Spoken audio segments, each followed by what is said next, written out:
Я хочу начать со слов великого нашего татарского народного поэта Габдуллы Тукая. Песнь – это самое дорогое и ценное наследие наших предков. Это чистое, вечно живое, немеркнущее зеркало души народа. Халық жырлары біздің бабаларымыз тарафынан қалдырылған ең қадірлі вә ең бәһәлі бір мирастыр. Халық жырлары халқымыз көңілінің һич тә тутықмас вә көгәрмәс, саф вә раушан көзгісідір. Габдулла Тукай. Музыка – часть духовной культуры народа.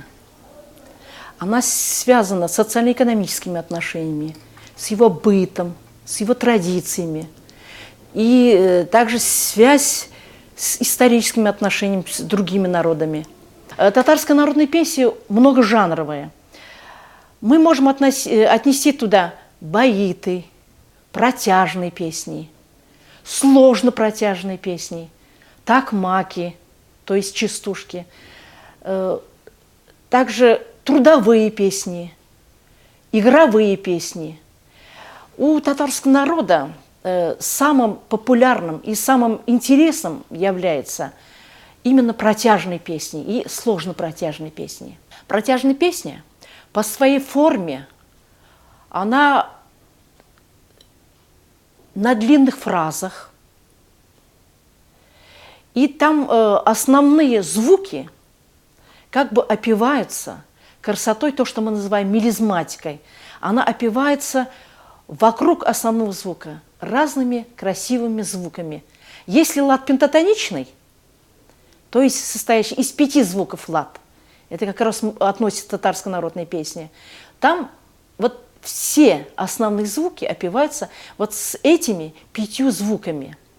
Там направления бывают разные. Вот, например, если песня идет наверх, опевание идет верхними звуками. Если опевание идет, мелодия идет вниз, идет опевание нижними звуками. И она красива тем, что используют там короткие, например, форшлаг. И опевание еще бывает, то, что мы называем мелизматикой, секстоли, квинтоли. То есть при опевании пентатоник вот 5 звуков, может быть и 6 звуков, и 7 звуков.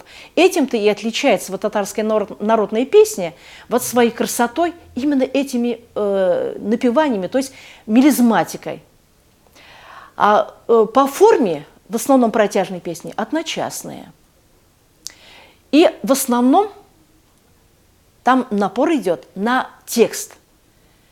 Текст, как всегда, у всех народов почти идет, если первые строчки о природе, а вот 3-4 строчки о любви, о красоте.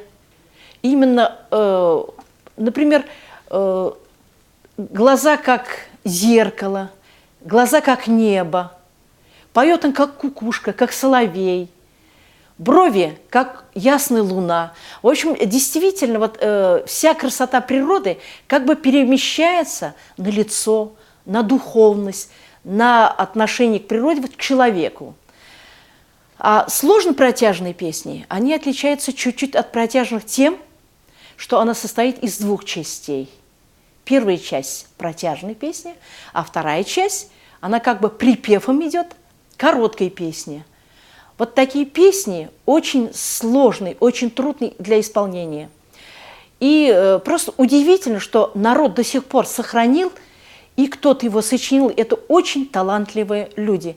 Действительно, по красоте своей татарские народные песни, наверное, превосходят вот, даже всю красоту природы.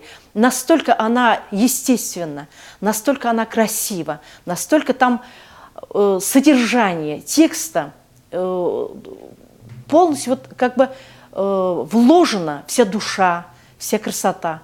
И та местность, где живет народ, и та атмосфера, в котором народ живет, и тот труд, которым он занимается, и те игры, которыми он играет, также и дети, и взрослые. И в этом вот сложные протяжные песни отличаются по сложности от всех жанров татарских народных песен. Мы говорили о баите.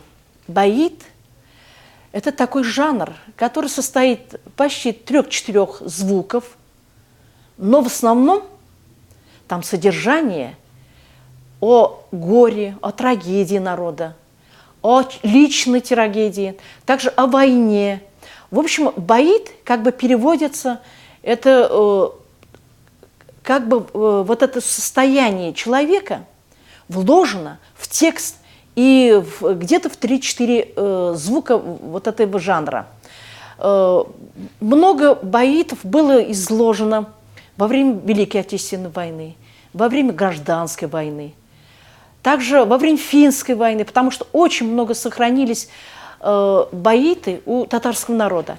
И также нужно сказать наверняка, баит вот, в поэзии великого поэта Габдуллы Тукая очень много места занимает. Например, сак-сак баиты, вот то, что мы называем, в общем, народ до сих пор, и дети, и взрослые до сих пор вот эти сак-сак баиты поют. Там очень короткое содержание. В общем, 2 детей, которые не послушали родителей, и они как бы прокляли родителей их, и они улетели. И они каждый день вечером прилетают и как бы просят прощения, а родители их не прощают. В общем, тут наверняка есть и мораль в воспитании детей, и также мораль, что человек должен быть честным. И с детства вот это воспитание в этих баитах. Также баиты, вот есть про французскую войну, французские баиты. В общем, действительно, народ как бы сохраняет вот эти традиции до сих пор. И наверняка надо сказать еще про трудовые песни. Трудовые песни отличаются полностью по строению, по тексту, от сложных песен, от баитов, даже от такмаков, от частушек. Потому что в трудовых песнях ритм четкий, там как бы она помогает труду, квадратная форма. И также наверняка нужно назвать песни лирические. Лирические песни отличаются от протяжных, от сложно протяжных своей формой. Если в протяжных песнях есть конкретный текст, и вот эту песню уже с другим текстом нельзя петь. А вот в лирических песнях можно их отменять. Там можно разный текст по обстоятельствам. В основном лирические песни, как бы она является и деревенской, городского типа, деревенские песни вот, лирического характера, они в основном имеют название местности. Например, Арск, Мензелинск, Сарман. И вот эти песни, там уже четко написан текст про эти районы. Можно их и поменять. Они очень четко по ритму, они не сложные по строению, не очень большой диапазон. И по характеру они доступны почти любому поющему человеку. А сложно протяжные песни, тут очень большой диапазон, почти 2 октавы, 1,5 октавы.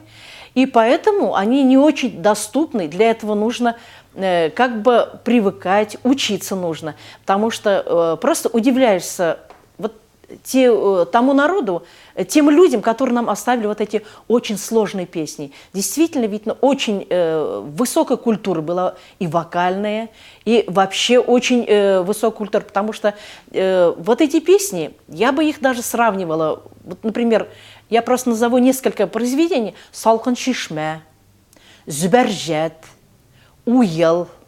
«Салкын чишме» – это «холодный ручеек», «Уел» – это название реки, «Зубаржат» – это имя девушки.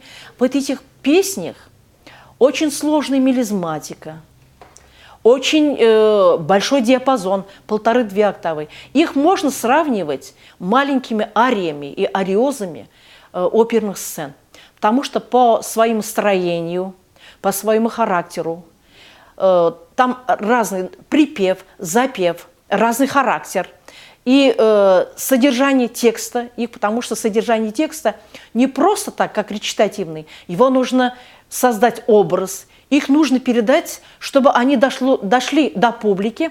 Вот этим-то разными сложностями она сравнивается с великим произведением великих композиторов. Нужно сказать про игровые песни.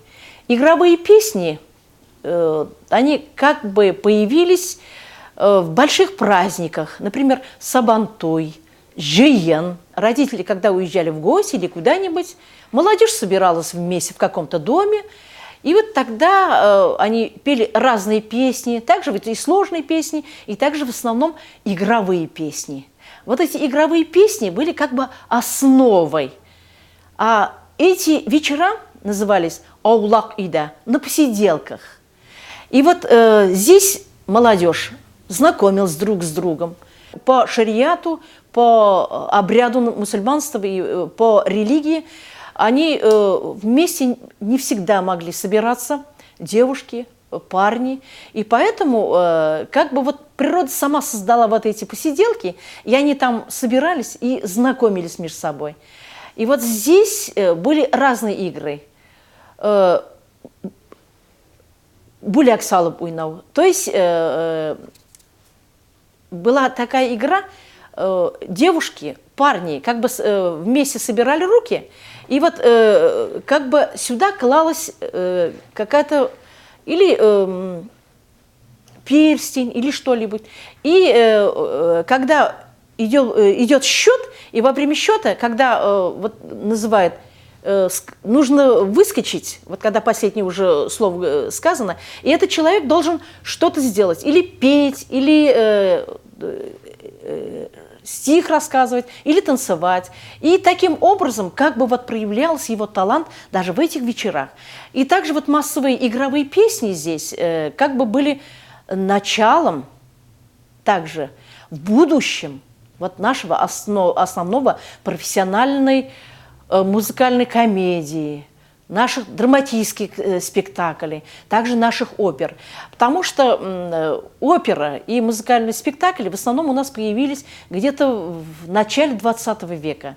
А вот эти игры уже они были где в 18-х, в начале 19 веков.